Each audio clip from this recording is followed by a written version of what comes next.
I'm Kira Reid. I'm an artist reflecting on the purpose of the robot, how this changes over time, and the importance it will hold in the dawn of the cyborg. My paintings comment on the roles robots will play in an art historical context. I often replace the human subject with a cyborg successor as a means of demonstrating a possible future where androids conquer mankind completely. My practice questions the advancement of AI and technology, and where this too will lie in art's history. I was born and raised in Essex, and I studied fine art at the University of Reading. Working amongst talented and driven creatives gave me continual inspiration and motivation to create. It allowed me to try techniques and media that I'd never had access to before, and increase my awareness of art's history and its effect on art's future. The biggest influences on my practice are Hajime Sorayama and Donna Haraway, because of how much their works and morals differ. Sorayama's robotic female depictions are sexualised and arguably misogynistic, whereas Haraway's text, The Cyborg Manifesto, dives into a more realistic, genderless perspective on robotic purpose. I'm currently in the midst of balancing a full-time job with my creative pursuits, painting whatever feels right at the time.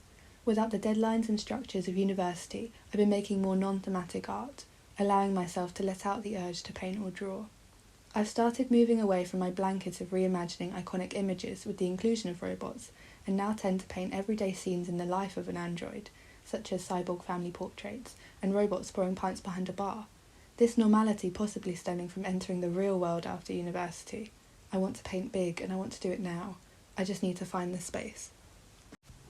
As I stand at the beginning of my professional artistic journey, I've only really experienced the internal challenges of being an artist. Most days I lack the motivation to create, and even when I do feel a surge of need to make art, there is always the nagging doubt that what I'm making isn't worthwhile or meaningful. As naive as it sounds, I'm excited for the challenges and lessons I will face as an artist. I would tell my younger self to keep hold of my confidence and passion for art. For some reason I always felt proud of the work I created, even though I look back at it now and see its naivety. It was this childish want to create which has led me to where I am today. I would tell her to not change a thing and hold on to that confidence as much as you can. I have always remained quite tame in the way I create. I want to try sculpture one day, maybe even make my own robot. Using 8-foot MDF boards to paint on was a really great experience.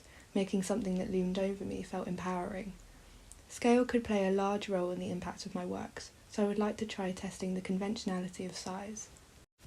Usually, I prefer to listen to music whilst painting. If it's a shorter session, I listen to Spotify's Moody Mix, and if it's anything longer than an hour, I prefer immersing myself in other people's themed playlists on YouTube. I find that Spotify adverts can get in the way of my creative flow. Overall, I definitely prefer a more mellow and relaxed listening experience to an upbeat or silent atmosphere. When I was younger, I always wanted to stir an emotional response in people when they saw my work. I longed for my work to really mean something and affect people. As far as I know, my work has never had this effect, and I'm now okay with that. If someone looks at my paintings and is even the smallest bit impressed with it, I feel grateful and proud.